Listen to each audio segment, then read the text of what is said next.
Welcome back to Mysteries by Moonlight. I'm your host, Evelyn Hart. Oh, what a delight it is to have you here on this misty evening. Pull up a chair, pour yourself a cup of tea, or perhaps something stronger, given the shadows we're about to wander into, and let's lose ourselves in a world of intrigue. Tonight, we embark on a chilling locked room mystery straight from the golden age of detection, reimagined with a darker heart. It's Hercule Poirot and the Hidden Identity Dark, where the great Belgian detective uncovers not just a murder, but the rotting secrets beneath polite society. Chapter 1. The Invitation to Shadows. It was a crisp autumn evening in 1927, the sort that nipped at the edges of one's resolve, where the dying sun bled crimson across the horizon, staining the spires of London like an accusation yet to be voiced. The city, that great beast of brick and bustle, hummed with its usual symphony, the distant clamor of horse-drawn cabs clattering over wet pavements, the muffled shouts of newsboys hawking headlines of economic woes and royal scandals, the ceaseless murmur of the Thames as it slithered eastward toward the sea, but beyond the smog-choked streets where the urban clamor gave way to the whispering wilds of the countryside, lay Blackthorn Manor, a relic of forgotten grandeur perched on the undulating hills of Surrey like a raven contemplating flight. The manor had been in the Hargrove family for generations, its foundations laid in the turbulent days of the Restoration, when Cavaliers and Roundheads still haunted the land with their grudges. Over the centuries, it had weathered storms both literal and metaphorical. The great fire that had scorched its west wing in 1666, leaving charred timbers that creaked like old bones in the wind. The enclosures that had stripped the surrounding commons bare, turning fertile fields into the tangled thorn brakes that now encroached upon its borders like vengeful specters, and the quiet decay of the Edwardian era when the Hargroves' fortunes, built on coal mines and colonial trade, began to fray at the seams under the weight of taxes and tariffs. Sir Reginald Hargrove, the current master of this fading domain, had inherited it 2 decades prior, a young man of sharp ambition and sharper appetites, determined to resurrect its glory through the alchemy of finance. He had poured his railway dividends and shipping speculations into its veins, restoring the grand ballroom with frescoes of mythical hunts, refurbishing the library with leather-bound tomes that smelled of distant spices, and commissioning a new conservatory where exotic orchids bloomed defiantly against the English chill. Yet, for all his efforts, Blackthorn Manor retained an air of melancholy, as if the house itself remembered slights long past and nursed them in its shadowed alcoves. The gardens, once manicured into geometric splendor, had surrendered to wilderness. Roses choked with bindweed, statues of marble nymphs toppled, and moss-veiled, their stone eyes blind to the encroaching night. The east wing, where the family portraits hung in solemn procession, whispered of lineages interrupted. Hargroves who had gambled away estates in a single hand of whist, or drowned sorrows in brandy until the bottle claimed them, and at the heart of it all stood Sir Reginald, now in his 50th year, a colossus of a man with a barrel chest and a laugh that could shatter crystal, yet whose eyes, in unguarded moments, betrayed the flicker of a man pursued by phantoms of his own making. To mark this milestone, Sir Reginald had decreed a grand masked ball, an extravaganza to rival the opulence of Versailles or the decadence of Venice. Invitations had been dispatched weeks earlier, each a masterpiece of vellum and gilt, folded thrice and sealed with black wax imprinted with the Hargrove crest, a thorny branch encircling a silver chalice, symbol of both peril and promise.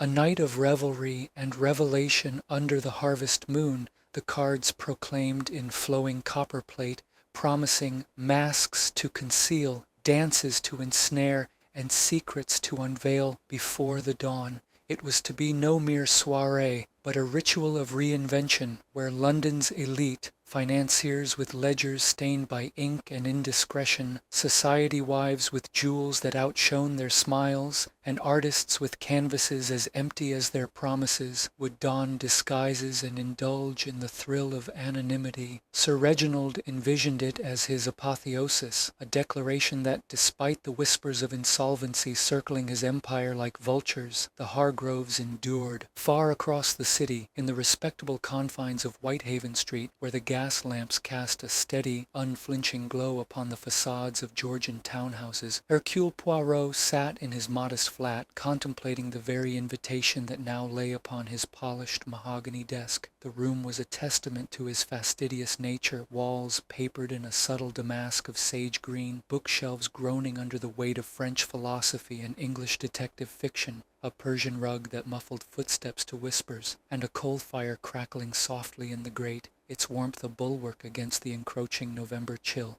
Poirot, that most singular of detectives, was a figure as meticulously assembled as his surroundings. At 5 feet 4 inches, with a frame as compact and symmetrical as an egg, he possessed a head as bald and gleaming as a billiard ball, save for the luxuriant mustaches that curled upward like the horns of a benevolent devil. His eyes, a piercing green beneath heavy lids, missed nothing. They catalogued the world with the precision of a watchmaker, assembling motives from the merest glance, alibis from the subtlest tremor. He turned the invitation over in his small gloved hands, the vellum whispering against the kid leather like a conspirator sharing a confidence. "Ah, mais oui," he murmured, his voice a melodic rumble laced with the vowels of Brussels and the consonants of Paris. "This is no ordinary summons, n'est-ce pas?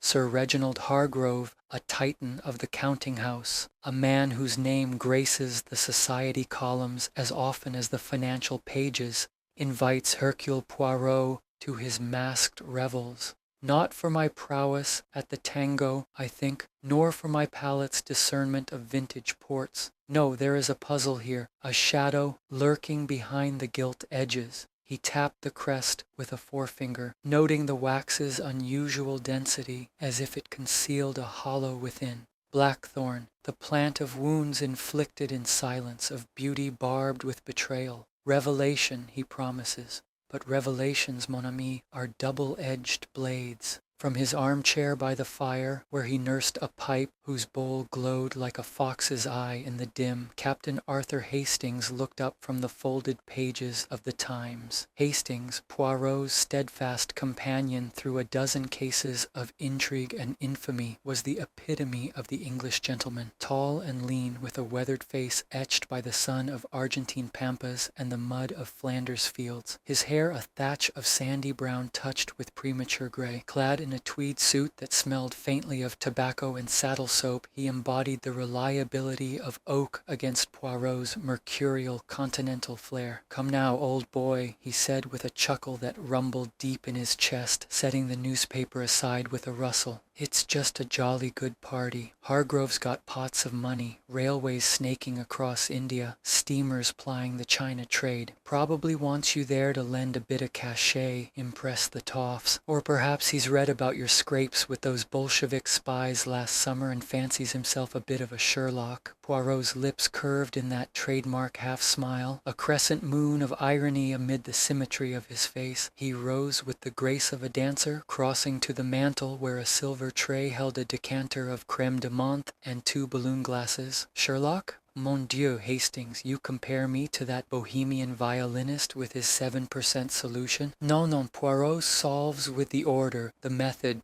the little gray cells, as I say. And this..." He poured a measure of the emerald liqueur, the liquid glugging softly like a secret divulged, and handed a glass to his friend. "This speaks of method most peculiar. Observe the phrasing, revelry and revelation. Why couple them? And the hour, midnight unmasking. It is theatrical. Oui, but theaters hide trap doors. I have heard the whispers in the clubs, you know. Hargrove's ventures souring like milk left in the sun. A partner, Langford is it, accused of sleight of hand with the ledgers, a wife whose salons draw poets and politicians in equal indiscreet measure, and a nephew wild as the moors, with debts that could sink a dreadnought. No, my friend, this invitation is a breadcrumb trail leading into the woods. I shall go, but with my wits as my lantern." Hastings accepted the glass, swirling the contents pensively. The firelight danced across the liquid, turning it to liquid jade. "Well, if you're set on it, count me in. Beats another evening at the Reform, listening to old buffers grumble about the wireless. Besides, a masked ball sounds like one of those ripping yarns from your friend Mrs. Christie. All feathers and flirtations, what?"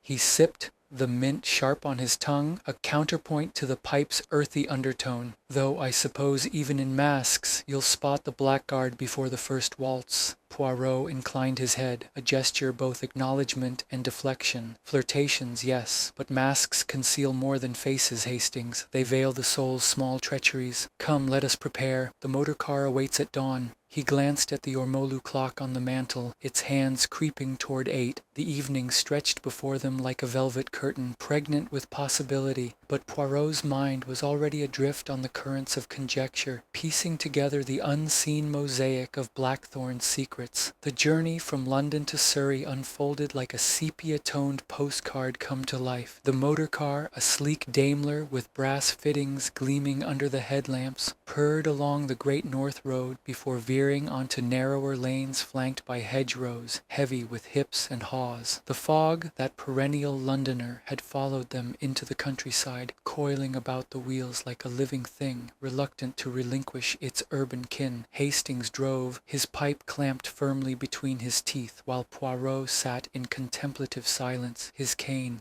ebony with a silver head shaped like a question mark, propped between his knees. Occasionally he would break the quiet with a murmur. See there, the milestone, 5 miles to Blackthorn, time enough for a man to reconsider his invitations.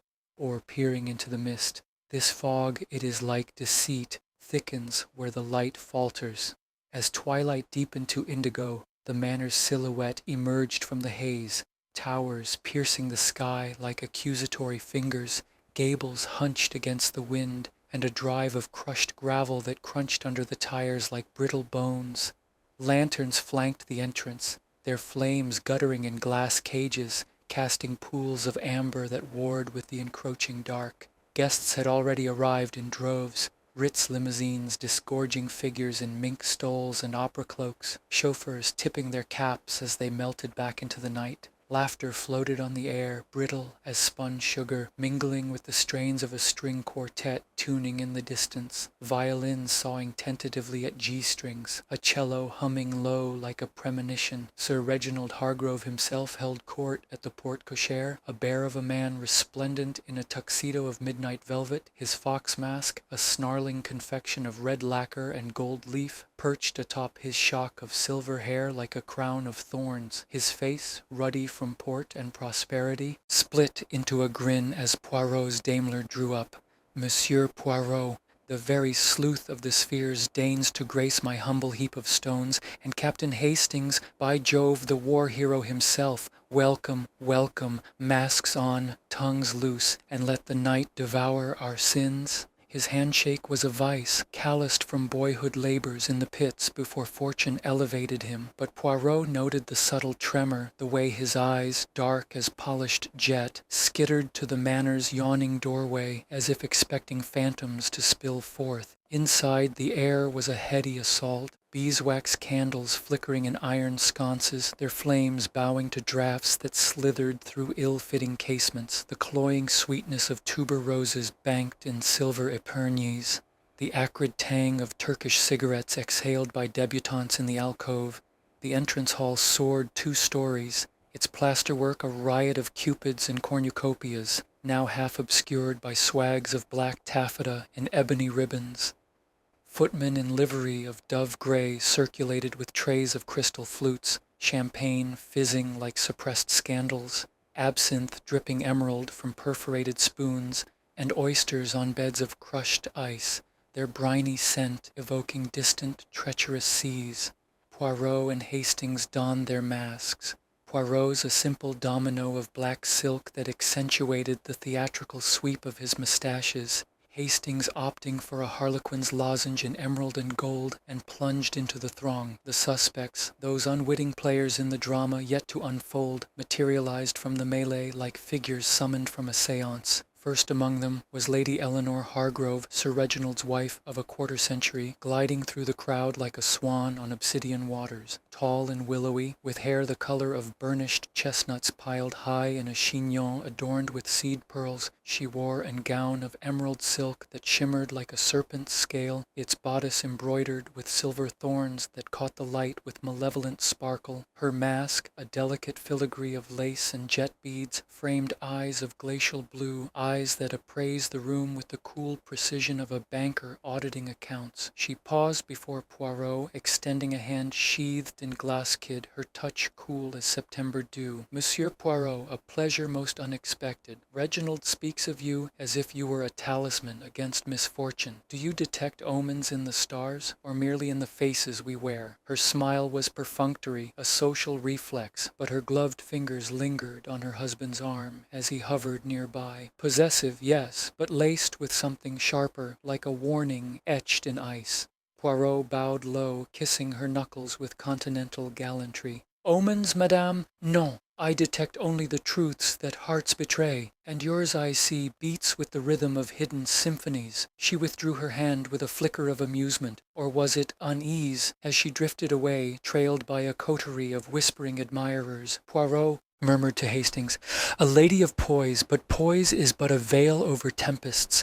Note how her gaze lingers on the shadows by the staircase." Next came Victor Langford, Sir Reginald's partner in ventures both legitimate and whispered otherwise, a man whose frame was as angular as a ledger's columns, his features sharp as a barrister's quill. In his 40s, with hair slicked to a patent gleam and a mask of harlequin diamonds in crimson and black that accentuated the predatory glint of his eyes, he clapped Poirot on the back with a joviality that rang hollow as a counterfeit sovereign. Poirot, old top, the man who unmasks murderers at tea parties. Heard you're the bee's knees at riddles? Fancy cracking one for us? This bash is drier than my last audit report. Hargrove's got us all dancing on pins with his wild schemes.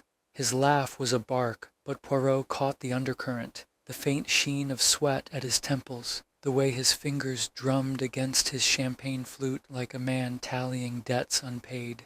Whispers in the city had it that Langford's hand guided the Hargrove purse strings with a looseness born of desperation, embezzlements disguised as investments, red ink laundered through offshore shells. Motive as clear as the Thames at low tide, survival at any cost. Hastings, ever the buffer, steered Langford toward the punch bowl with a hearty capital idea. Tell us more about these schemes. But Poirot's eye had already alighted on the figure slouched in the embrasure of a tall window, half shrouded by velvet drapes the color of congealed blood. Young Edmund Hargrove, Sir Reginald's nephew and heir presumptive, was a study in dissipation. At 24, his once athletic build had softened to indolence, his cheeks flushed from perpetual half-drunkenness, his eyes, hazel flecked with gold, hollowed by the green baize tables of Monte Carlo and the opium dens of Limehouse. Masked as a highwayman, with a tricorn hat askew and a cloak of charcoal wool slung rakishly over one shoulder, he swirled a snifter of brandy, the amber liquid catching the candlelight like trapped fire. "Uncle's in rare form tonight," he drawled to no one in particular, though his gaze fixed on Hastings with the vagueness of a man sighting land after storm. "Bet you a pony he topples before the clock strikes 12. Man's got more enemies than a tax collector." Inheritance was his lodestar, a fortune that could redeem his vows or drown him deeper. Sir Reginald's coffers, vast as they were, dangled like Tantalus's fruit, contingent on the boy's reform, a reform as likely as snow in July. Lurking in the penumbra by the grand staircase, where the treads vanished into gloom like steps to perdition, stood Mr. Elias Thorne, the butler whose service spanned 2 decades like a chain unbroken, gaunt as a winter birch, with a nose hooked like a falcon's beak, and hair silvered to the consistency of frost. He wore the plain domino mask of his station, a mere strip of black silk that served more to underscore his severity than to conceal it. His livery was impeccable, starched to razor edges, but Poirot noted the faint ink stains on his cuffs, relics of ledgers balanced in secret hours, and the way his eyes, pale as diluted milk, tracked the room's undercurrents with the vigilance of a sentinel. Thorne's loyalty to the Hargroves was the stuff of below-stairs legend, but legends often concealed thorns. A decade past, Sir Reginald had leveled an accusation of pilfered silver, a shadow that had cost Thorne his reputation and half his pension in legal skirmishes. Grudge, it festered like an untreated wound hidden beneath deferential bows. As Poirot approached, Thorne inclined his head with mechanical precision. "The house is yours to command this evening, sir, though some corridors even I tread with caution." His voice was a rasp honed by years of murmured confidences and unspoken resentments. And then, materializing from the throng like smoke from an extinguished candle, came the enigma incarnate, Miss Lydia Voss, a vision wrought in crimson and shadow. Raven hair cascaded in artful waves beneath a headdress of ebony feathers, framing a face of classical severity, high cheekbones, lips painted the hue of crushed berries, and eyes like polished onyx that seemed to absorb light rather than reflect it. Her gown of velvet clung like a second skin, slashed with gold thread that evoked Byzantine mosaics, and her mask, a gilded Venetian carapace adorned with cameos of tragic heroines, concealed the upper half of her visage, leaving only that enigmatic smile to betray her.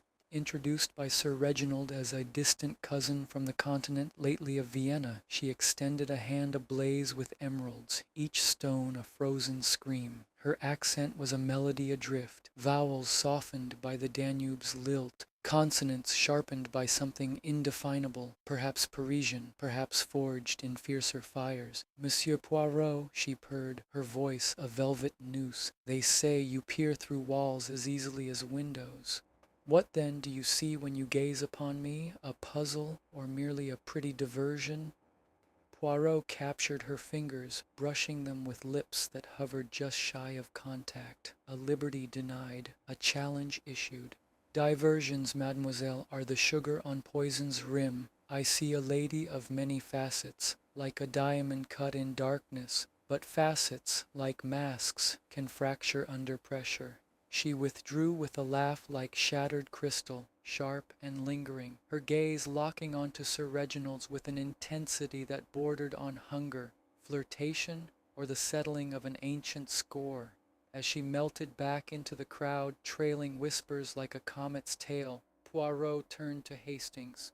"Ah, la pièce de résistance, Vienna, the city of waltzes and whispered ruin. She is the wild card, my friend, the queen of spades in a deck of hearts." As the clock in the great hall chimed 10, resonant as a cathedral bell tolling for the damned, the ball ignited into full decadence. The ballroom doors swung wide, revealing a cavern of opulence. Crystal chandeliers suspended like frozen waterfalls, their prisms scattering rainbows across parquet floors, waxed to mirrors, walls paneled in mahogany, inlaid with scenes of Arcadian idylls where shepherds wooed nymphs under perpetual suns, and a dais where the quartet now launched into a languid waltz, Strauss's Blue Danube weaving through the air like silken threads. Dancers whirled in a kaleidoscope of color, peacocks strutting in iridescent trains, pierrots weeping crocodile tears of sequins, dominoes blurring into anonymity, while liveried attendants darted like shadows, replenishing glasses and ferrying canapes of foie gras and caviar. Sir Reginald ascended a dais of his own making, a fox among hens, and raised a flute that caught the light like a captured star. "To hidden identities," he boomed, his voice carrying over the susurrus of silk and laughter. "May they remain shrouded till the moon yields to the sun, and then may they set us free." Glasses clinked in a cascade of crystal chimes, a toast that echoed hollowly in the rafters. But Poirot sipped his champagne slowly, the bubbles sharp on his tongue, his gaze cataloguing the fault lines. Eleanor's sidelong glance toward Langford, lingering like a promise unspoken. Edmund's fidgeting fingers, betraying the itch for cards or escape. Thorne's silent circuit of the room, pouring with mechanical grace, yet pausing fractionally at Lydia's elbow. And Lydia herself, her laughter a counterpoint to the music, her eyes ever returning to the host like a compass to true north.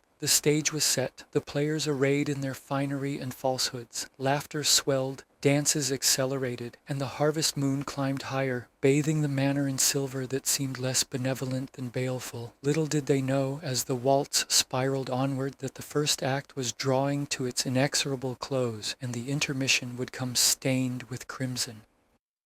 Chapter 2. The Crime Discovered. The hour grew late, the harvest moon hanging bloated and indifferent in the starless sky, casting pallid beams through the ballroom's arched windows like the accusatory glare of a forgotten creditor. The masked ball, that whirlwind of silk and subterfuge, had swirled into a haze of excess.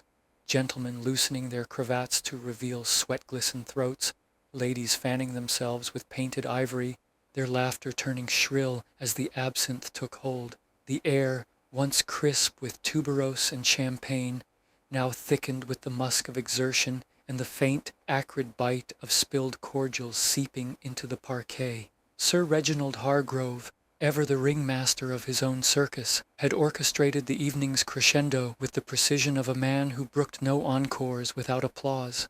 At 11:30, as the quartet segued into a mournful rendition of "The Last Rose of Summer," he clapped his meaty hands. For silence? His fox mask now discarded upon a side table, revealing a face flushed with triumph and something darker, perhaps the first stirrings of unease, like a tremor in the earth before the quake. "Ladies and gentlemen," he bellowed, ascending the dais once more, his voice cutting through the din like a foghorn through pea souper. "The night wanes, but our revels need not. I propose a game, a trifle of my own devising, to honor the theme of hidden truths. Behold the locked gallery." With a flourish worthy of Barnum himself, he gestured toward the east wing, where double doors of carved oak stood sentinel, flanked by suits of armor whose visors seemed to leer in silent judgment. "A chamber of family secrets, portraits that whisper of scandals long interred. I shall enter alone at the stroke of the quarter hour, lock the door from within with this singular key." He dangled the brass artifact on its velvet fob, heavy as a talisman against ill fortune, and compose a note of revelation to be unveiled at midnight. You, my clever guests, shall divine its contents. The victor claims a prize, the thorn brooch, that ruby fire from my mother's collection said to prick the finger of fate. Murmurs rippled through the assembly, a tide of intrigue laced with alcohol-fueled bravado. Bets were laid in hushed tones, 5 guineas on a business confession, 10 on a romantic indiscretion, while the suspects exchanged glances that spoke volumes unsaid. Lady Eleanor, perched on a brocaded settee with her fan fluttering like a caged bird, arched a brow at Langford, who hovered nearby, his harlequin mask dangling from a pocket like a shed skin. "Reginald's theatrics grow tiresome," she confided to a cluster of dowagers, though her voice carried just far enough for her husband to catch the barb. "One might think he courts boredom or oblivion." Langford chuckled too heartily, his eyes darting to the gallery doors as if measuring their solidity. Young Edmund slouched against a pillar with his highwayman's cloak pooling at his feet like spilled ink snorted into his brandy balloon. "Oblivion? Spot on, Aunt Ellie. Uncle's note'll be his last will and testament, leaving me the dregs and you the thorns." He swayed slightly, the liquor lending his words a venom absent in sobriety, and caught Thorne's eye as the butler passed with a tray of digestives. "What say you, old crow? Fetch me a refill, and I'll wager you know the contents already. Been polishing his secrets longer than his silver." Thorne's face remained a mask of its own, impassive, etched with lines that spoke of service rendered without question. Yet his knuckles whitened on the tray's edge. "The master's whims are his own, Master Edmund, as are the locks that guard them." He moved on, his footsteps muffled by the thick aubusson, but not before Poirot, observing from a shadowed alcove with Hastings at his elbow, noted the butler's fleeting glance toward Miss Voss. Lydia, ensconced in an armchair like a queen on her throne of ebony velvet, toyed with the emerald on her finger, her Venetian mask now lowered to reveal lips curved in enigmatic amusement. She met Thorne's look with a tilt of her head, a silent colloquy that ended as swiftly as it began, leaving only the scent of her violet perfume to linger in the air like an unanswered question. Poirot leaned toward his companion, his voice a murmur beneath the music's swell. "Observe, Hastings, the threads pull taut. Sir Reginald's game is no mere diversion. It is a gauntlet thrown. See how they circle, the wife's disdain, the partner's avarice, the nephew's spite, the servant's buried slight, the enigma's allure.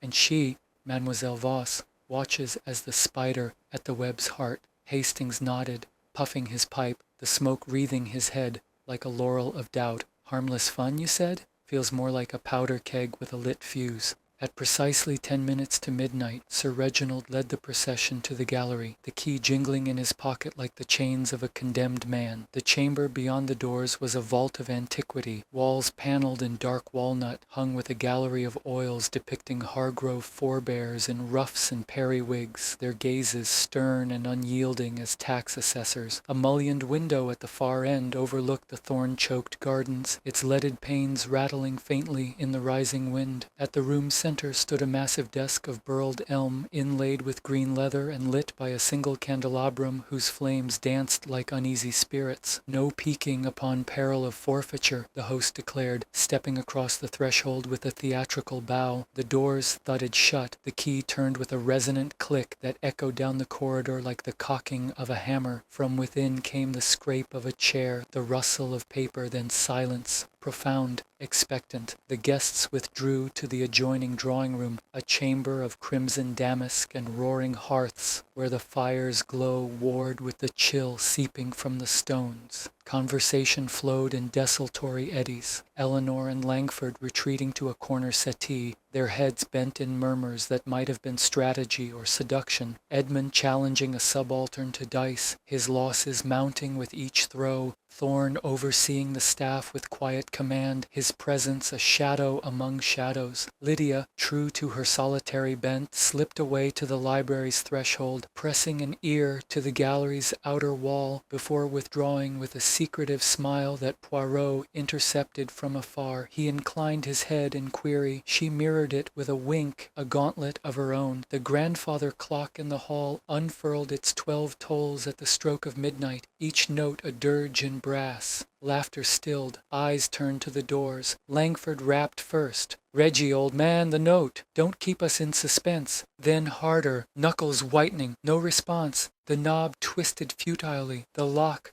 held fast. Whispers escalated to knocks, then pounds. Hastings, pipe forgotten, fetched an iron poker from the grate, and with Langford's aid they assaulted the hinges. Wood splintered like brittle promises, iron groaned in protest, and at last the portal burst inward with a sigh of capitulation. Sir Reginald Hargrove sprawled across the desk, his bulk slumped like a felled oak, the fox's snarl of his cravat undone in mockery. A stain of burgundy bloomed across his shirt front, stark against the starched white, where a silver letter opener, its handle engraved with twisting thorns, jutted from his chest like an exclamation to his demise. The room was a sealed sepulchre, window latched from within, its panes intact and beaded with condensation, no hidden panels or false bookcases to betray egress, the key inert in the inner lock, its fob swaying gently as if in perpetual breeze. The half-scrawled note lay before him, ink fresh and glossy. I can conceal it no longer. The Vienna indiscretion, the debt that binds us all, trailing into a bloody smear, as if the pen had slipped from a weakening grasp. Screams shattered the hush. Eleanor's a piercing falsetto that clawed the air, Edmund's a guttural oath that devolved into retching.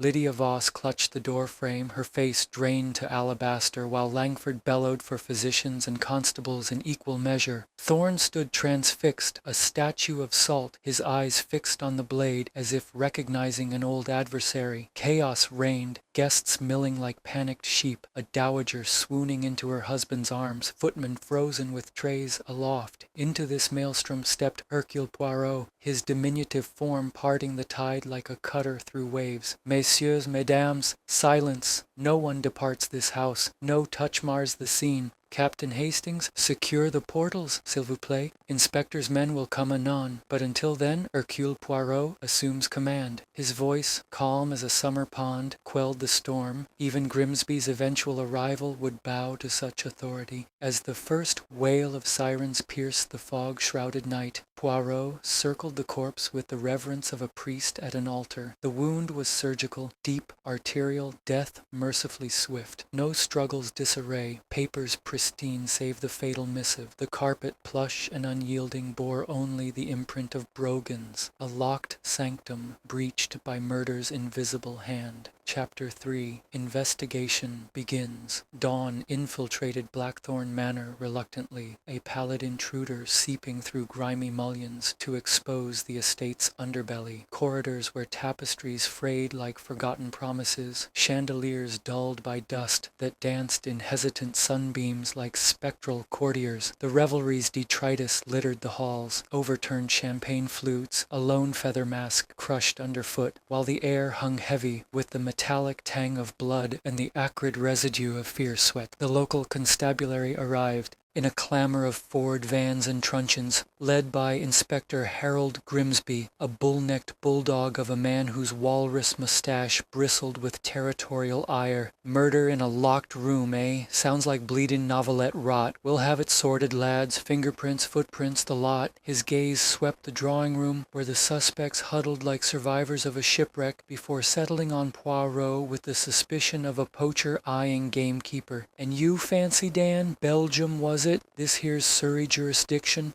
Poirot, resplendent in a morning suit of charcoal wool, its creases as sharp as his intellect, met the inspector's bluster with a bow of exquisite condescension. Jurisdiction, Inspector? Ah, but crime knows no borders, only logic. Your zeal is admirable, but permit Hercule Poirot to assist. Trample not the clues, illuminate them, n'est-ce pas? A discreet wire to Scotland Yard, Hastings doing, dispatched at first light, had greased the wheels. Grimsby, cornered by protocol, grunted assent, assigning his men to perimeter patrols while yielding the gallery to the foreign expert. Don't cock it up, Poirot. Press'll be swarmin' by noon.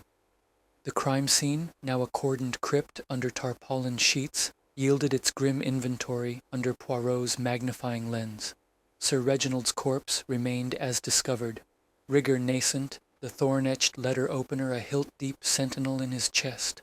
Pockets rifled with gloved precision revealed a pigskin wallet bulging with crisp fivers, untouched ruling robbery, and a gold hunter case watch, its face frozen at 11:47, the second hand halted mid-tick like a guilty heartbeat. Nestled in the case's secret compartment, a crumpled telegram yellowed from hasty pocketing. Vienna matter resolved. L arrives tonight. Silence bought for 5,000. Burn upon receipt. Scrawled on the reverse in Hargrove's bold hand. The thorn draws blood. No blaze in the grate to consume it. The note's half confession, ink still tacky, bore the same blue hue as the telegram's franking. Poison? A cautious sniff detected none. The blade's plunge had sufficed, severing aorta in a crimson instant. Footprints on the Wilton rug, solely the victim's polished Oxfords, size 10, no scuffs of intrusion. Death at 11:47 precisely, Poirot proclaimed, reconvening the suspects in the drawing room amid cold collation trays of kedgeree and kippers, the aromas cloying against nausea. Hastings, notebook at ready, barred the doors as Grimsby loomed in the corner, scribbling furiously. Alibis, if you please. Thread by thread we weave the tapestry. Lady Eleanor, pale as porcelain in a wrapper of dove silk, spoke first, her voice a fragile chime. From 10:15 I hosted cards in the salon with the dowagers and Victor till the clock struck 12. Witnesses aplenty. A hesitation, her blue eyes flicking to Langford like a moth to flame. Whispers of their liaison had long perfumed the society sheets. Motive forged in Hargrove's. Jealous forge. Divorce, disgrace, or worse. Langford corroborated with vigor, his harlequin motley rumpled from the night's vigil. Cards? I lost a fiver to the old battle-axes. Before that, mingling, saw young Edmund at the billiards lining up shots like a sniper. But Poirot's gaze snagged on the ink smudge marring Langford's cuff, azure as the fatal quill. Forgery or fiscal flourish? The businessman's own skeletons rattled, ledgers bled by creative reallocations. Hargrove's discovery a noose tightening. Edmund Hargrove, nursing a bandaged temple from a brandy-fueled stumble, slurred his defense. Billiards, solo, practiced my break till 11:30. Thorne popped in with a whiskey at 1:30. Staff'll back me. The nephew's eyes, bloodshot and evasive, betrayed the gambler's itch. Inheritance, that glittering bait, dangled on Sir Reginald's reform clause, a chain Edmund strained against with desperate fury. Thorn, erect as a ramrod despite the hour, confirmed the delivery with stoic brevity, returned to kitchens forthwith, cook and the girls attest. Yet lavender clung to his sleeve, Eleanor's signature scent, evoking clandestine boudoir councils. The butler's grudge, a decade-old canker from the silver theft accusation, festered deep, demotion, depleted savings, a loyalty curdled to venom. Miss Lydia Voss, composure a fragile veneer over turmoil, offered her alibi with a faint smile. The library, monsieur, lost in Dante's Inferno, Canto Fifth, the lover's whirlwind. The volume marks my place. No soul disturbed me. Poirot would verify hell's eternal twirl, a pressed violet petal wedged betwixt pages, romance's echo or coded missive. Her tie to the telegram's L loomed, Vienna's waltzes masking scandals, jilting perhaps, or blackmail's bitter fruit. Interrogations unfolded in chambers redolent of the manor's ghosts. In Eleanor's jasmine-scented boudoir, tears flowed at last. Vienna changed him, haunted, secretive, locking away with mutterings of unpaid debts. Lydia's arrival, a spectre from that abyss. Langford, in the study amid dog-eared ledgers, blustered. Business pure, Hargrove's folly in investments, I salvaged what I could. A Vienna rail stub in his pocket, dated recent, pilgrimage to phantoms. Edmund, cornered in the stables amid equine snorts, spat, Uncle owed me the estate, promised, but Langford's leeching him dry. Threats flew last month. Thorn, in the butler's pantry, yielded a drawer of blank folios. The master was cornered, sir, by Mr. Langford's machinations. Lydia, amid the conservatory's wilting blooms, parried softly. Vienna? Masks and melodies, monsieur. Reginald and I shared youth's folly, a promise broken for pounds. He summoned me to reveal, confrontation, not coin. Her gaze held steady, but the violet's perfume masked ink's faint ghost. By luncheon, meats congealing under tense stares, Poirot tabulated motives, Eleanor's betrayed hearth, Langford's fiscal vice, Edmund's avarice, Thorn's simmering slight, Lydia's veiled reprisal. Red herrings swarmed, Eleanor's glove near the gallery, dropped in the fray, Edmund's print on the key, from earlier jests, Langford's match-end in the hearth, pipe's curse. Yet the impossibility gnawed, sealed sanctum, no passages, walls thumped hollow free, alibis overlapping like ill-cut jigsaw, a scullery girl's shriek from the gallery, a monogrammed handkerchief in the wastebasket, LV, flecked with ink or blood. Lydia paled. Lost days passed at tea, fresh though, the weave snagged on rug fibers, post-mortem drag, Poirot steepled fingers, eyes gleaming. The web spins, but one strand gleams true. Every shadow harbors light. Grimsby snorted, fancy bollocks. Poirot smiled enigmatically. The first fissure cracked. Chapter 4, Clues and Red Herrings. The afternoon sun clawed its way through the manor's leaded casements, splintering into latticed bars that striped the drawing-room floor like prison grills, casting the suspects' faces in alternating light and shadow. Hercule Poirot had commandeered the space as his warren of deduction, a scarred oak table strewn with bundled evidence, suspect dossiers in his precise script, sepia photographs of the gallery pinned to a salvaged corkboard like macabre butterflies, and a Wedgwood platter of half-devoured scones, crumbs scattered as if fleeing the crumb's own fate. Hastings, sleeves rolled to elbows, scribbled furiously in his ledger, while Inspector Grimsby prowled the periphery, his pipe a perpetual scowl, muttering imprecations against continental folderol under his breath. "Regardez, Hastings," Poirot intoned, elevating the monogrammed handkerchief with silver tongs, its LV embroidery winking like a false eye. This relic from the wastebasket, ink's kiss or blood's blush. Beneath my lens, the azure matches the note's fatal flourish, dropped in haste or cast as chum for the hounds. He rotated it slowly, the light catching a snag of wool from the gallery's rug, dragged there after the deed. Hastings squinted, jotting. Lydia's mark, clear as day. She's the slippery sort. Vienna viper, eh? Slippery. Oui. but vipers shed skins deliberately.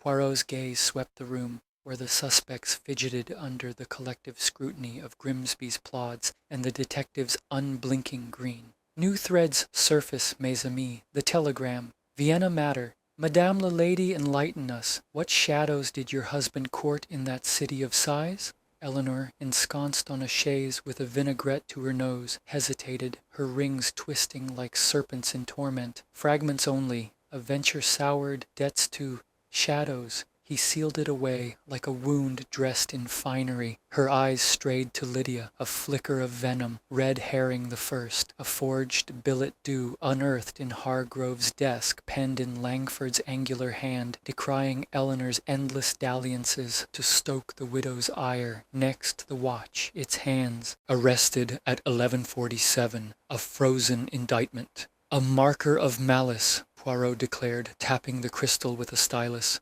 Struck to anchor the hour or to loose the scent? Edmund, your timepiece bears a kindred scar. A tumble at billiards, you claim? The nephew flushed, his highwayman's bravado wilting. Aye, genuine mishap, ask the cue. Yet the crystal's gouge mirrored the hour precisely. Herring the second, baited to hook the heir's desperation, his IOUs a noose of their own. Thorn materialized then, bearing a salver of Darjeeling and a scorched fragment plucked from the gallery's grate. From the hearth, sir, charred but legible. Trust none. The thorn wounds from within. Hargrove's script, the edges defied certainty. The butler's pallor deepened. His ancient calumny, the silver filch that stripped his dignity, now bloomed anew. The master trusted few, least of all himself. Herring the third, a housemaid's oath that Thorn dusted phantoms near the gallery at 11:40, contradicting his kitchen vigil. Grudge's ghost or groomed alibi? Langford barked a laugh, pacing like a caged hyena. Reggie's ravings, paranoia from my guidance in the books. But slaughter? Preposterous. Poirot unveiled the Vienna stub from his waistcoat. Guidance, monsieur? Or a return to bury bones? To resolve with Mademoiselle Voss? Langford's jowls quivered. Due diligence for a merger, legit as the bank. Herring the fourth, his cuff's azure smear, now, from ledger dips, a tale as thin as watered ink. Lydia's interrogation unfurled like a dark rose. Poirot proffered the violet from her Dante, its petals bruised. Love's emblem or hemlock's kin? The lovers of Canto Fay, eternal, tormented. As you and Sir Reginald? She reclined, a sibyl in crimson, her laugh a chime of distant bells. Torment, yes, youth's vow in Vienna, shattered for his assent. I sought reckoning, not rupees. Blackmail, pride forbids. Herring the fifth, the handkerchief, mislaid in the melee, yet its weave whispered of recent exile. Fibers clung like accusations. Poirot orchestrated the revelations in rhythmic cadence, his voice a metronome of inexorability. Behold the weave! Vienna's veil lifts on deceit, a fortune forged in continental forges, marriage a meretricious mask, partnership a predator's pact. Yet the sanctum mocks us. No zephyrs betray the pain, no rasp mars the bolt. Doppelganger key, sought and absent, filament through the escutcheon, the fob defies. Grimsby interjected, pipe stem jabbing. Air duct then, or priest's hole? Poirot sighed theatrically. Probed, mon inspecteur. Ducked a mouse's misery, floor unyielding as fate. Luncheon yielded to garden promenade, the air sharp with damp earth and impending rain. Amid the thorn-laced arbors, Poirot halted at the sundial, its gnomon awry. Voyez, gouges fresh, and here a pearl button, severed from a cuff. Eleanor's, nay, Lydia's velvet bore the mate, absent. Back within, a kitchen caterwaul, a rag in the coal. Hod, gore-flecked, Langford's razor slip, his palm swathed. Herring the sixth or the barb? Dusk bled into the panes as Poirot reconvened the conclave, accusations ricocheting like spent shot.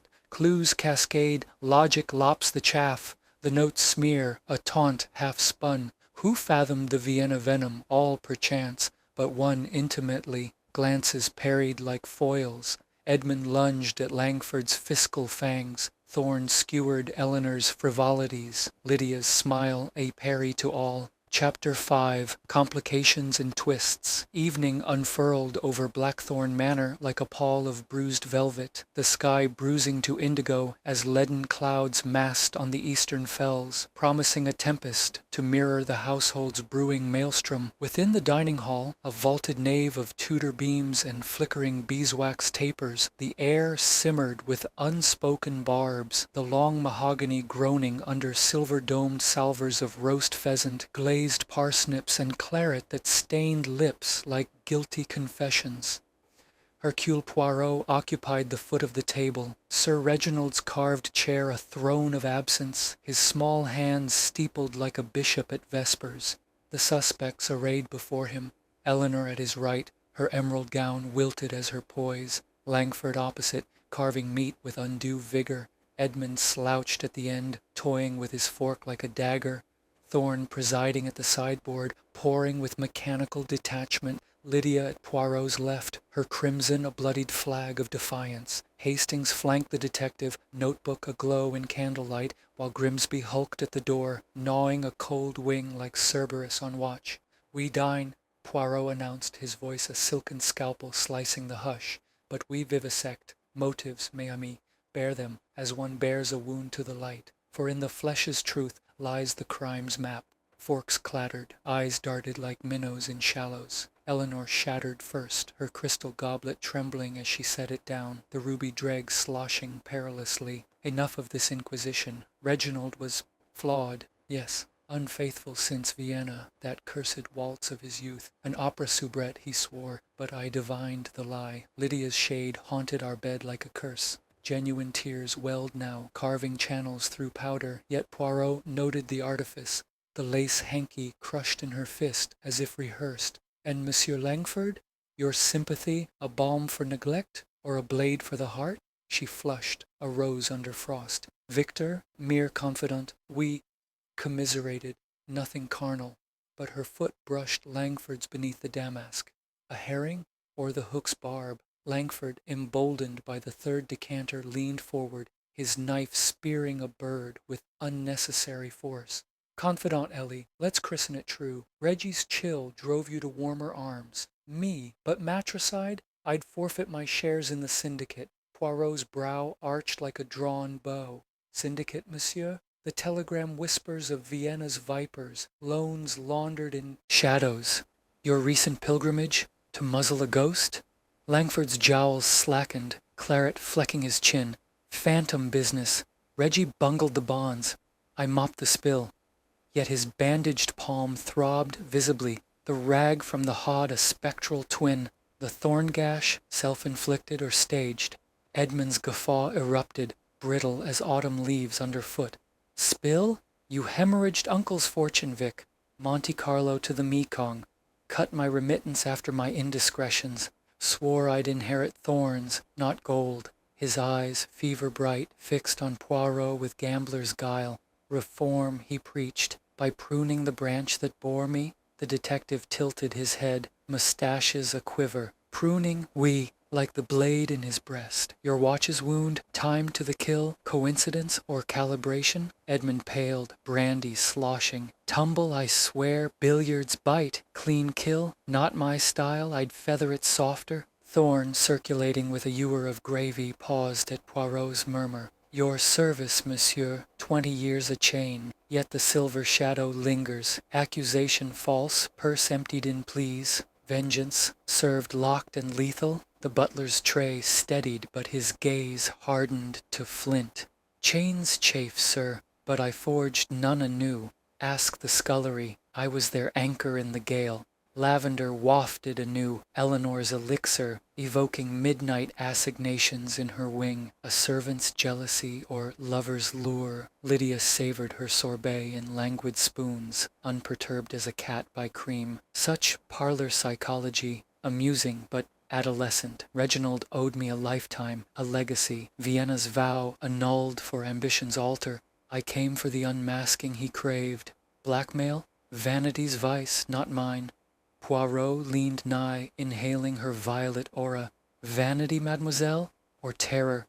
Your petal in Dante, pressed with purpose, and the handkerchief's gore. A spill staunched, she extended alabaster arms, sleeves baring unmarked skin. Behold, pristine. Perhaps I daubed a dropped decanter. Her smile sliced, accent thickening to Teutonic edge. The repast dragged into farce, barbs flying like shuttlecocks at badminton. Eleanor's dart at Edmund's prowling predations, Langford's sneer at Thorne's stale grievances, Edmund's jibe at Lydia as the Danube's discarded doll, Thorne's mute clearance of plates a judgment in porcelain. Lydia riposted with a trill, men and their baubles, bullion, beds, all ephemeral. Postprandial, Poirot partitioned them for solitary sieves. In the library's gloom, Eleanor yielded. The billet, Victor's ploy to rouse Reginald's ire, a jest turned jugular. Langford, amid billiards' green bays, cued a phantom shot. Cuffs azure, merger ink. Clerk vouches. The clerk, indisposed. Edmund, in stable's straw scent, curried a mount. Crystal crack, groom's gospel. The man nodded, shifty-eyed. Thorne, pantry's realm. Scent, jewelry's gloss. The vial, half-drained, profligate polish. Lydia, conservatory's hothouse haze. Violet, Vienna's vestige. Inhale, no venom, only memory. Poirot did. Beneath, ink's insidious whisper. Midnight's knell reconvened them in the ballroom, masks strewn like autumn's detritus. Knots tighten, Poirot proclaimed. Yet one phrase, the horolog's halt, deliberate sabotage. Who clasped Sir Reginald's chain? Denials chorused. Fresh bait, a filament on the opener, raven-hued. Lydia's? Chignon confirmed. Yet her alibi, Dante demands solitude. Books bear no alibis. Thunder grumbled without, rain lashing panes like inquisitorial lashes, lightning etched visages in argent, twisted, tentative. Poirot's synapses sparked, the smears violet, not vitae, the chains snag in killer's haste. Complications, he breathed, chart the course to candor. But as tempests lashed, a silhouette flitted the hall, fleeing footfalls, the coil twisted tighter. Chapter 6. The revelation, the second dawn clawed at Blackthorn Manor's horizons, a sullen smear of ochre bleeding into the storm's spent dregs, where rain-sodden thorns bowed like penitents under the eaves. Within the ballroom, its mirrors fogged with the night's exhalations and its chandeliers dimmed to guttering stubs. The air tasted of ozone and old sins, the parquet slick with tracked mud from sleepless pacing. Hercule Poirot had transformed the space into a tribunal of truth. Velvet ropes cordoned suspect chairs in a semicircle like supplicants before an oracle. A projector, Hastings' wartime relic, flickered sepia slides of the gallery onto a draped sheet, casting elongated shadows that writhed like confessions wrung free. Grimsby slouched against a pilaster, arms crossed over his paunch, his skepticism a bulwark against the Belgians' theatrics. The suspects filed in, hollow-eyed and disheveled, Eleanor's wrapper askew, revealing a lace collar bruised by fretful fingers, Langford's bandage unraveling like his composure, Edmund nursing a flask's false courage, Thorne's livery creased as his facade, Lydia, defiant in a kimono of midnight silk, her violet scent cloying amid the damp. "Bonjour, mes ombres," Poirot greeted, his voice a clarion amid the drip of eaves without. He paced the Persian runner with measured steps, cane tapping like a metronome of doom. The tempest without mirrors the chaos within, twists that tangle, only to knot truth's noose. But Hercule Poirot's little grey cells have labored through the night, sifting chaff from the fatal grain. Attend. The locked room's riddle yields, not to force, but finesse. He snapped on the projector. A slide bloomed. The gallery window, latched tight, its mullions a cage of lead. The door impenetrable, but the pane, a click magnification revealed a screw-head subtly marred. Loosened prior, by days, not hours, swing inward on silent hinges, strike from the ladder in the thorns, retract and reseal with thread pulley on the latch chain. Ingenious, non? Mud on the rungs, matches garden loam, fibers snag the bark. Crimson velvet, monsieur? Langford's harlequin hem. Langford lurched forward, face mottling to plumb. Fabric folly, costume snag from the ball. Not more. But Poirot's hand stayed him, gentle as steel. Patience. First, dismiss the phantoms. Suicide? The thrust descends from height, your stature perhaps, but not his despairing arc. The note, forged pre-game in your ledger blue, smeared with violet extract, innocuous, from Mademoiselle's petal, to mimic vitae, tested, harmless histrionics. Lydia's hand fluttered to her throat, the cameo at her collar glinting like an eye. My flower? A prop for peril? Oui, mademoiselle, but not your pen. The raven filament on the blade. Yours, seemingly, yet roots auburn, tint betrayed by your vanity's receipt, salon fresh. She touched her chignon, composure cracking like porcelain under frost. Edmund snorted, flask midway to lips. Not I. The crystals crack my own fury, reset to mock the hour. Clean, not this carnage. Thorn interjected, voice a gravel whisper. The laudanum vial? Master's tormentor, insomnia's fiend, not felicide's tool. Wound pure, no tincture. Langford's bluster surged anew. The tunnel Grimsby's lads unearthed, collapsed relic, useless as your prattle. Eleanor, twisting her pearls to nacre dust, murmured, whispers to Thorn, frenzy's folly, not felony. Poirot halted before the empty host's chair, eyes alight with synaptic fire. The motive's marrow, Vienna's venom, that continental canker, not mere jaunt, but syndicate's snare, the Thorn cartel, Hargrove's feigned scourge. He unmasked it for laurels, but birthed it in avarice, funds filched for the fray. Jilted you, Mademoiselle Lydia, annulling vows for Eleanor's dowry, framed you, Thorn, reclaiming hush money as theft, bled you dry, Langford, your schemes his shield, starved you, Edmund, reform a ruse for disinheritance. The ball, his confessional climax, revelation to purge publicly, absolve in scandal's glare. But one could not abide the light. A gasp rippled, slides word to the safe's breached portrait, its innards spilled, dossiers like Pandora's barbs. Eleanor's tryst tableau with Langford, frozen in flash powder gilt, Langford's falsified folios, millions vanished to Vienna vaults. Edmund's chits from Danube dens, debts drowned in denial. Thorn's, Hargrove's missive confessing the frame. Silver mine, your silence my shaft. Lydia's crown, a creased certificate. Reginald Hargrove wed Lydia Voss, Vienna, 1922. Annulled post haste. The hidden heart, Poirot exalted. Not cousin, but consort. Erase for empire. Sir Reginald's unmasking. Your ruination anew, mademoiselle. A life's lie laid bare. Lydia rose, regal as a dethroned queen, her onyx eyes molten, erased. Nay, I chose the veil, forging peace from his perfidy, but his revelation, to parade me as harlot, discredit my hard-won veil. I came to muzzle, not murder. Motive honed to razor, reprisal, not rapine, yet complication crested, a maid's timid knock. Bearing a wire from the yard, Thorn syndicate dossiers confirm. Hargrove patsy, Langford puppeteer, Vienna bonds in play, pandemonium erupted, Langford choked on spittle.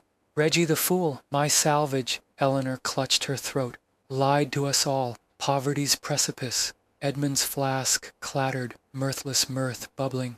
Saintly uncle, ha, dragged us to damnation's door. Thorn's salver trembled, Lydia's brow arched, a crescent of calculation. Puppeteer? Threads pull both ways, monsieur. Twist unfurled like a banner in gale, the safe's key, miniaturized, pilfered from the invitation's wax seal, hollowed for contraband. Duplicate for the desk's drawer, Poirot unveiled, producing the full draft. Lydia, absolve. The cartel clings, my hands its roots. End the charade, dated eve of ball, unsigned. Killer new, swipe the seal key post-strike, planting the truncated taunt to ape self-slaughter, gasps crested. The raven lock's verity, not Lydia's dye trick, Thorn's, silver-threaded but jetted core, comb from his quarters, a twin. Accusations avalanched. Lydia lunged at Langford. Your bond's my bondage. Edmund bayed at Thorn. Valet's vengeance? Eleanor wailed to the void. Poirot quelled with upraised palm. Non. The scent's symphony, lavender and violet entwined on this. A glove emerged from his pocket, thorn-rent pearl button pendant. Eleanor's gauge, but Lydia's gold thread. Pact of the spurned, half-sisters, both bastard-born of Hargrove's Viennese vices. He schemed to disinherit doubly in his truth. You held the ladder, madam. She ascended. Chapter 7. Justice served the ballroom of Blackthorn Manor, once a whirlpool of masked merriment, now stood as a sepulchre of subdued reckoning, its vast mirrors reflecting a tableau of exhausted finality under the pallid scrutiny of mid-morning sun. Shafts of light pierced the rain-streaked panes like judgmental lances, gilding the detritus of revelation, upended chairs like felled sentinels, dossiers splayed across the parquet like autopsy reports, and the projector's cooling hum a dirge to deceit unmasked. Hercule Poirot, impeccable as ever in his morning coat, its lapels brushed free of the night's dust, commanded the center, his diminutive form a fulcrum upon which the room's tension pivoted. The suspects encircled him in a ragged crescent. Lady Eleanor collapsed upon a divan with her face buried in a sodden lace cuff, her sobs now muted to whimpers. Young Edmund slumped against a pilaster with flask discarded, his hollow eyes flickering between vindication and vacancy. Mr. Thorne, rigid as the suits of armor in the hall, his gaunt features carved in stoic granite, and Miss Lydia Voss perched on the dais' edge like a disgraced diva, her raven locks disheveled yet defiant, emeralds dull in the daylight's glare. Victor Langford, however, was no longer seated. The businessman's once angular frame had ballooned with the inflation of panic. He strained against the constable's unyielding grips, Grimsby's burly subordinates, red-faced from the night's vigil, flanking him like bookends to his unraveling. "This is libel, slander of the basest stripe," Langford roared, his voice cracking from bellow to rasp, spittle flecking his unkempt mustache. The irons bit into his wrists with a metallic snick, a sound that echoed through the chamber like the snap of fate's final ledger. His eyes, wild as a cornered fox's, darted from Poirot to the door, seeking egress where none remained. "Reggie was my partner, my brother in bonds. I'd no hand in this farce." Poirot regarded him with the calm pity one might accord a termite exposed to the light, his green eyes unblinking beneath the heavy lids. "Farce, Monsieur Langford? Non, this is tragedy's denouement. The curtain falls on your masquerade. Attend as I elucidate the mechanics, thread by inexorable thread, for justice demands not vengeance, but verity." He gestured with his cane, ebony tip tracing an invisible diagram in the air as if conducting the symphony of evidence. "The ladder, yours, sequestered in the potting shed amid the rhododendrons, its tines caked with the self-same loam as the gallery's outer sill. Loosen the window screw, a Senite prior under guise of estate repairs. Your alibi, the groundskeeper's nod, bought with a sovereign and sealed with silence." Grimsby grunted approval, his walrus whiskers twitching as he consulted a crumpled notepad. "Lad confirms it. Saw you tinkering, governor. Thought it odd, but who questions the master's man?" Langford's face drained to the hue of skimmed milk, his bandaged hand flexing futilely against the manacles. "Repairs! The pane rattled like a loose tooth."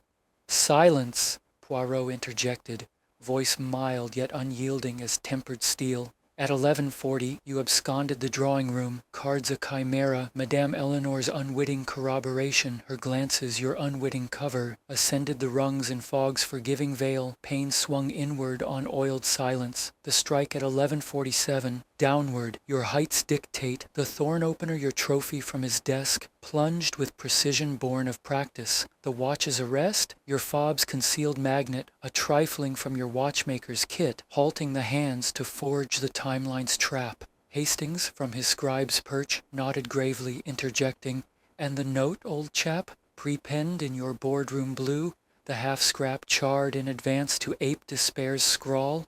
Poirot inclined his head. "Précisément. Smear of violet essence, not blood, but mademoiselle's perfumed ploy, borrowed under pretense of continental courtesy during the ball's bustle. Retrieved post-strike, the full draft pilfered from the desk via your molded duplicate, wax from the invitation seals, impressions taken in your study weeks prior, hollowed for the micro-keys smuggling." Lydia's laugh, low and lacerating, sliced the air. "My essence, my undoing, yet you, Victor, the venoms. Vintner, the syndicate's sire, puppeteering Reggie as your proxy prince. Her eyes, onyx orbs now rimmed with unshed fury, bored into Langford's. You profited from my erasure, bonds bought with his betrayal, my silence your collateral. Eleanor lifted her head, face a mask of ravaged beauty, her voice a threadbare whisper. Victor, why this abyss? For us, the whispers, the ledgers, I thought alliance, not annihilation. Langford twisted in the constable's hold, his gaze softening to something perilously like regret. For us, Ellie, yes. Reggie'd unveil it all, the affairs to scandalize your salons, the falsified folios to bankrupt the firm. The fortune was salvation, bonds from the safe, my Vienna voyage to reclaim them from our shadows. He threatened exposure, poverty's pit. I climbed for our dawn. Edmund's sneer curled like smoke from a spent fuse. Our dawn? Yours? You leech? Bled uncle dry? Left me scraps? Cousin no more? You're the blackguard kin? Thorn, voice a sepulchral rumble, added, Justice, sir, long deferred, the frame you abetted, Reggie's silver sham to reclaim my muzzle gold. Now the noose fits true. Poirot raised a hand, quelling the chorus. Enough. Motives multiply like rabbits in folly, but proof is the plough that furrows fact. The bond serials, wed irrevocably to your Cayman cash, unearthed by yard wires at my behest. The thread pulley, crimson lozenges from your harlequin's inner seam, mishap excused, the magnet's residue on the case, your fob's twin, pawned last Michaelmas for emergencies, and the telegram's reverse, your scrawl, burn this, unheeded in hubris. Langford sagged, the fight leaching from him like air from a punctured bellows. Clever! Too clever, Poirot. Reggie was the thorn, pricking us all. I merely pruned. A constable yanked him toward the archway, where Grimsby's van idled beyond the gravel, its engine a guttural growl. Pruning, monsieur? Non, murder cold and calculated. The courts will weigh it, but Hercule Poirot declares justice served. As the door thudded shut on Langford's fading imprecations, a hush descended, broken only by Eleanor's renewed weeping and the patter of residual rain. Poirot turned to the remnants, his expression softening to paternal concern. Shadows flee with the dawn, mes amis, but scars suppurate. Madame Eleanor, your freedom bittersweet from a union forged in falsehood. Mademoiselle Voss, your identity, once stolen, now reclaimed. Vienna's vow avenged, if not absolved. Monsieur Edmund, inheritance intact, but wisdom the true bequest. Reform or repeat the rot. Monsieur Thorn, loyalty's ledger balanced, the silver's shadow lifts. Thorn bowed, a fraction less rigid. Gratitude, sir. The house endures. Edmund straightened. Flask forgotten. Endures? Aye, with thorns trimmed. Lydia rose, extending a hand to Eleanor. The women clasped, half-sisters in sorrow's forge. Endures, she echoed, but blooms anew. Poirot nodded, gathering his dossiers with Hastings's aid. The manor mends, as do hearts. Slowly, with care. Captain, we depart. London calls with its own enigmas. As they quitted the hall, the sun broke full through clouds, gilding Blackthorn's spires in reluctant gold. Justice served not in triumph's fanfare, but quietude's grace, a balm for wounds that time alone might heal. Yet in Poirot's breast the little grey cells whispered on, hidden identities like thorns ever lurk beneath the bloom. Chapter 8. Echoes of the Thorn.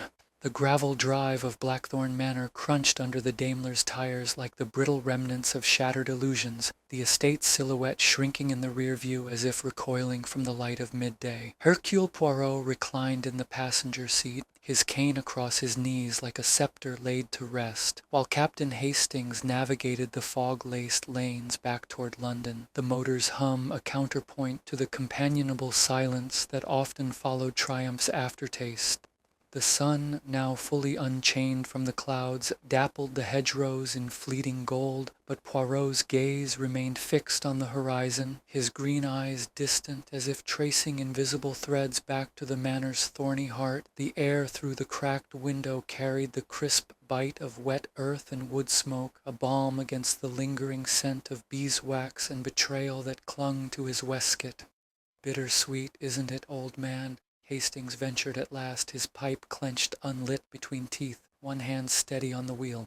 Langford in irons, the yard crowing, another feather in your cap, yet the house, those faces as we left, like ghosts at their own wake. He glanced sidelong, the lines about his eyes deepening with the empathy that made him Poirot's perfect foil. Eleanor clutching that brooch like a talisman. Lydia vanishing into the conservatory without a word. Even young Edmund straightened his collar, but his eyes screamed, "What now?" Poirot's mustaches twitched in a sigh more felt than heard, his fingers drumming a tattoo on the cane's silver head. Bittersweet, mon ami? Ah, but life is a vintage seldom pure, tart with regret, sweetened by necessity. Justice served, yes, the law's machinery grinds Langford to chaff, but the echoes, they reverberate in the chambers of the soul. Consider the Thorn Cartel, that hydra of Vienna's underbelly, birthed in Hargrove's ambition and Langford's avarice, pruned at the head, but roots delve deep, bonds scattered like seeds, waiting for rain to sprout anew. The motor car crested a rise, Surrey's undulations giving way to the Thames Valley's broader sweep, where church spires prick the sky like tentative thorns of their own. Hastings nodded, exhaling a ghost of smoke. The yards got feelers out, raids in the city, wires to the continent. Langford'll sing like a canary at trial, no doubt. Spill the syndicate's lairs, name the fences. And the will? Solicitors already buzzing. Estate to Edmund, with strings for reform, but Eleanor's dowry clause bites the dust. Clean slate, more or less.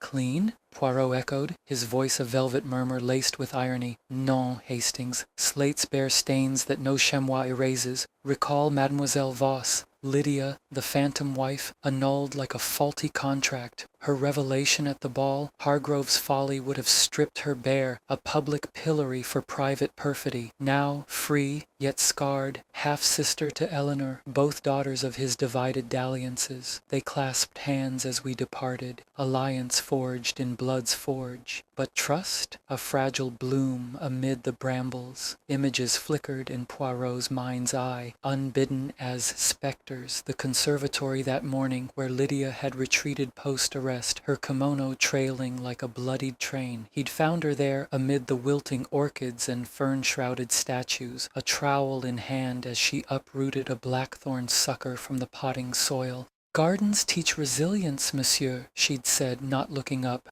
dirt caking her emeralds.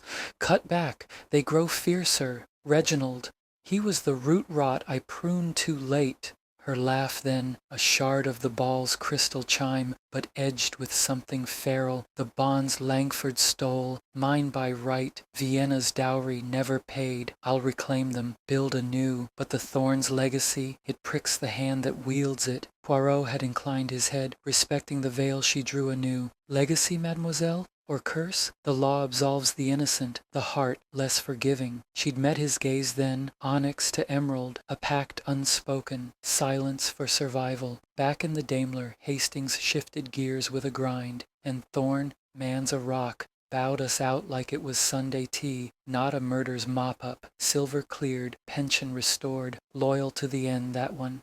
Loyalty, Poirot mused, is the Thorn's keenest barb. Thorn's service. 20 years chained to Hargrove's caprice, framed for silence money, reclaimed as theft. The dossier freed him, Hargrove's confession, inked in guilt's own hand. Yet as we passed the pantry, he polished that very letter opener, the blade's twin, with a cloth soft as absolution. "The house endures, sir," he said, but his eyes, they held the butler's eternal vigil, watchful, waiting. For what?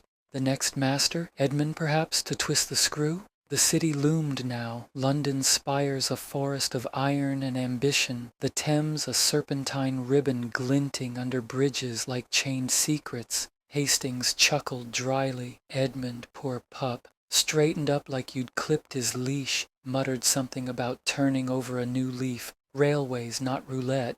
Eleanor's influence, do you think? Or the noose's shadow? Poirot's smile was enigmatic, a crescent in the passing light. Influence always. The widow, nay, the liberated lady, gripped the thorn brooch as we crossed the threshold, its ruby pulsing like a heart unearthed. "Freedom's price," she whispered, her blue eyes no longer glacial, but thawed to sapphire depths.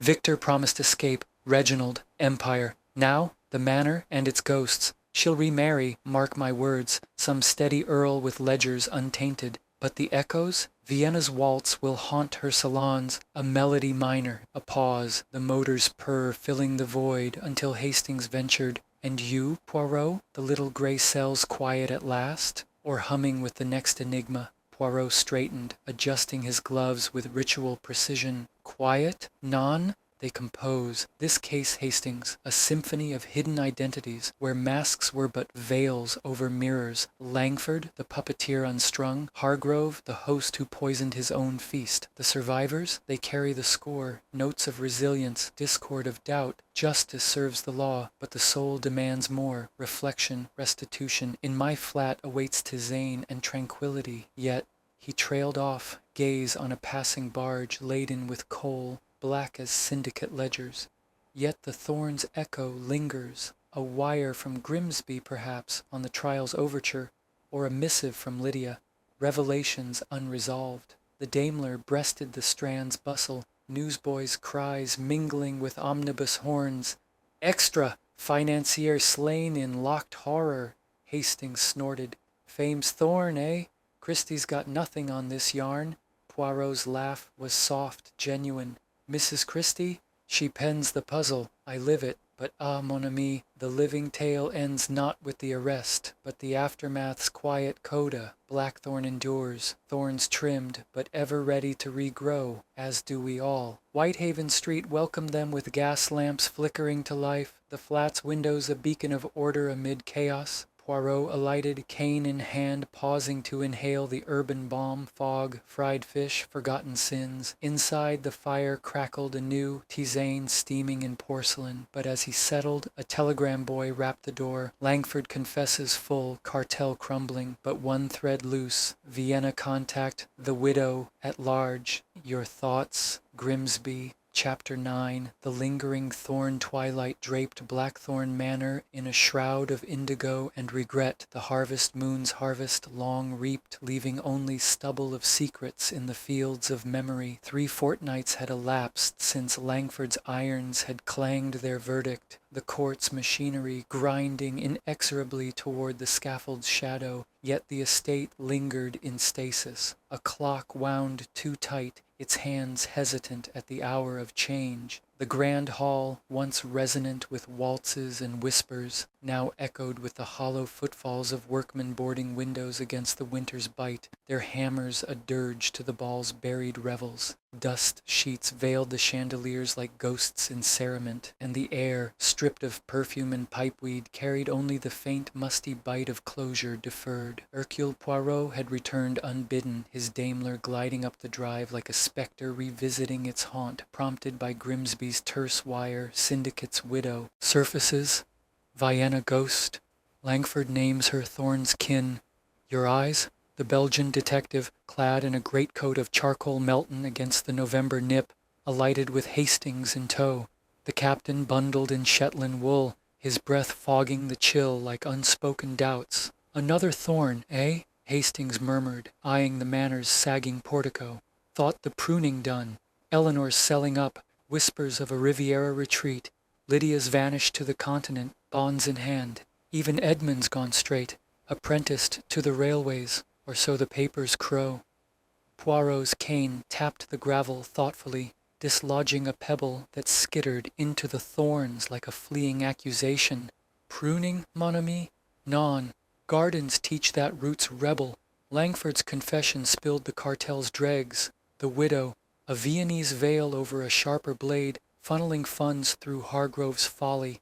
Thorn's shadow, his sister's hand perhaps, in the syndicate's loom. We return not for the flower, but the filament that frays. The door yielded to Thorn's summons, the butler's frame leaner, yet unbowed, his livery crisp as Judgment Day. Monsieur Poirot, captain. The house anticipates no callers, but fate, it seems, knocks uninvited. His hawkish nose cast a sharper shadow in the hall's gloom, eyes pale as they scanned the drive for phantoms. No tremor in his bow, but Poirot noted the faint lavender trace.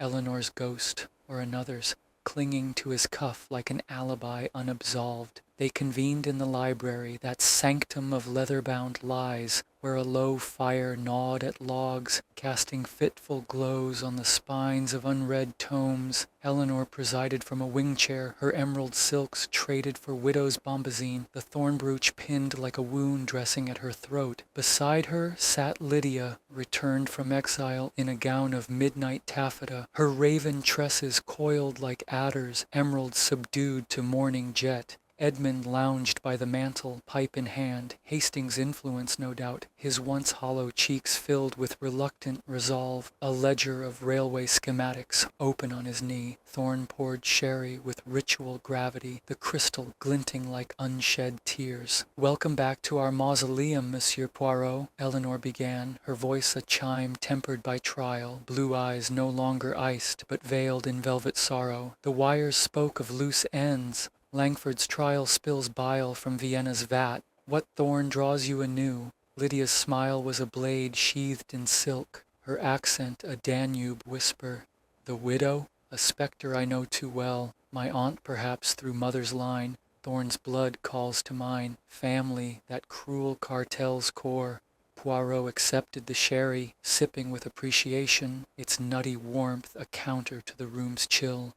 "Madame, mademoiselle, your candor honors the hour." Langford, in his cell's candor, unspools the web. The widow, Frau Elena Voss, née Thorn, your aunt indeed, mademoiselle, and the butler's elder sibling. Vienna's veil, she wove the bonds, Hargrove the loom, Langford the shears. A decade passed, she vanished post-annulment, presumed drowned in the Danube, suicide's mercy. But no, she festered in shadows, funneling remnants through Thorn's unwitting post. Thorn's tray clattered faintly, sherry sloshing like blood in a chalice. Elena, my sister, lost to fever in childhood, so father swore. The silver frame, her portrait, Hargrove's theft to bury her tracks, not mine. His voice cracked, granite yielding to gravel, eyes misting with decades' dust. She wrote, coded in lavender ink, begging silence. I burned them, loyal fool. Edmund leaned forward, pipe forgotten, his gambler's guile burned to earnest ash. Aunt Thorn?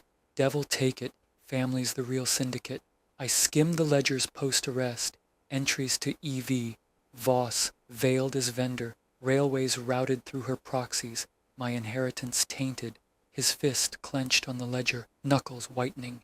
Reform? I'll torch the thorns myself, sell the line, fund the uprooting. Lydia's hand found Eleanor's, a clasp of half-sisters forged in Revelation's fire. Elena, the jilter's shadow, annulment's architect. She whispered to Reginald in Vienna, sever the tie or the cartel claims the child. Me, unborn then, you conceived in her wake. Bonds bought my exile, your elevation. Now she surfaces. Langford's canary sings her lair. A flat in Limehouse, smuggling silks laced with secrets. Eleanor shuddered, the brooch's ruby pulsing like a fevered heart. Sisters in her snare. Victor promised severance. Reginald, revelation. But Elena, the thorn's true root. What now, Poirot? The law's noose for her as his. Poirot set aside his glass, steepled fingers a pyramid of precision. The law, madam. Yes, Grimsby's hounds bay at her door, warrants wired to the docks. But justice's echo demands more, restitution. The bonds, reclaimed from Langford's lair, yours by Vienna's vow, mademoiselle, divided with madame, a dowry for the dispossessed. Thorn, your pension augmented from the estate's dregs. Elena's crimes, not yours, the ledgers lie. Thorn bowed, shoulders easing like a yoke lifted. Gratitude, sir, the house, it exhales. Yet as he turned to stoke the fire, Poirot caught the glint, a locket at his chain. Elena's miniature, thorn framed. Hastings cleared his throat, ever the anchor. And the manor, boards up, ghosts out. Edmund grinned, faint but fierce. Rails call me, Blackthorn's last run, Eleanor to the seas, Lydia to lights brighter than these. Lydia nodded, eyes alight. Vienna's waltzes wait, no more masks. Poirot rose, coat swirling like a cape of closure. Then let the thorn linger no more. Echoes fade when faced, roots rot when revealed. As they departed, the library's fire flared, illuminating a unity forged in fracture, family, flawed, but flowering.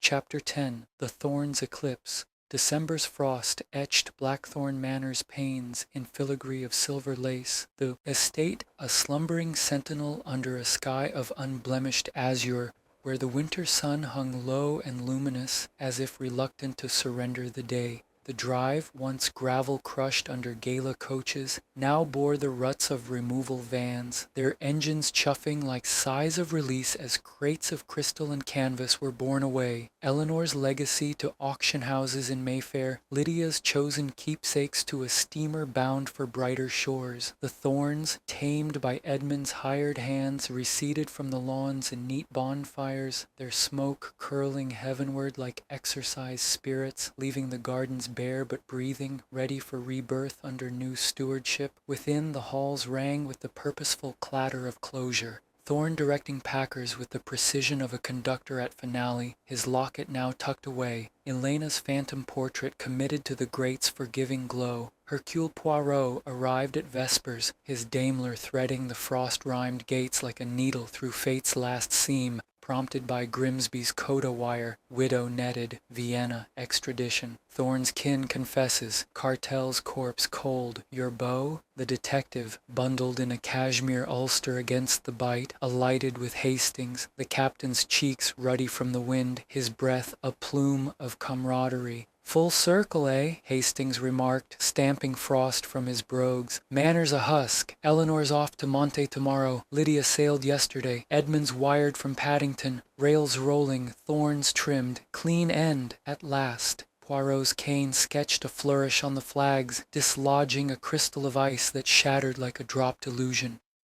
Clean, mon ami? As a ledger balanced, perhaps, but hearts hoard the addendums. The widow's web, Frau Elena, unraveled in a Limehouse lockup, her silks stripped to stripes. Langford's testimony, her brother's unwitting postscript, the syndicate's sepulchre, sealed. Yet endings, like eclipses, birth new lights. We return to eclipse the Thorn utterly. Thorn greeted them at the threshold, his frame unstooped, eyes clear as polished horn. Monsieur Poirot, Captain, the house bids farewell, but memory, its tenant, lingers welcome. Lavender no longer clung. Instead of faint citrus, lemon verbena, perhaps, for fresh starts. He led to the drawing-room, where embers banked low in the grate, casting a ruddy halo on the remnants. Eleanor's settee, Lydia's pilfered Dante, Edmund's half-read ledger, a single thorn brooch on the mantel, ruby quiescent. Eleanor awaited alone, suitcase at her feet, her bombazine shed for traveling tweeds, a toque of sable crowning her chestnut waves. No widow's veil now, her blue eyes sparkled with the Riviera's promise, though lines of loss etched faint as frost melt. Monsieur, your shadow graces our exodus, Elena's fall, Langford's libretto named her puppeteer absolute, Vienna's venom, annulment's venomous scribe. She severed my mother's tie for the cartel's crown, birthed me in bargain's wake, bonds, reclaimed. Lydia's share funds her atelier in Paris, mine, a villa in Nice, peace, purchased dearly. Poirot bowed, seating himself with continental grace, Hastings perching on the fender like a loyal hound. Peace, madame? A rare vintage, sipped slowly. The brooch, keeper or cast-off? She touched it, the ruby warming under her finger. Keeper. Reginald's folly forged it. Now it adorns freedom. Monte calls, cards, not confessions. But the thorn, it taught. Love, like ledgers, demands audit. A knock presaged Edmund's arrival, breathless from the drive, his railway ulster dusted with cinders, ledger under arm like a talisman. Poirot, Hastings, caught the milk train, couldn't let the old pile go without a nod. His grin, once wolfish, softened to sheepdog warmth, eyes hazel bright with purpose. Thorn wired, Elena's docket done, extradited, spilling syndicate sludge. My slice of the estate, rails rerouted clean, no Vienna venom in the vents. Reform's no ruse, I'm the line's new Thorn, pricking progress. Thorn entered then, bearing a tray of mulled claret, steam rising like benediction. The last vintage, sirs, master's cellar, uncorked for closure. He poured with steady hand, his narrative unspooling in the fire's flicker. Elena, sister lost, then loathed. Childhood fever, father's fable to bury her brothel-born shame. Hargrove's theft, Her hush fund reclaimed my yoke. Letters in code, lavender's lament, begged my blindness. Burned them, yes, but the locket, it lingers, a thorn I wear as warning. He touched his chain, the miniature glinting, a face faded but fierce.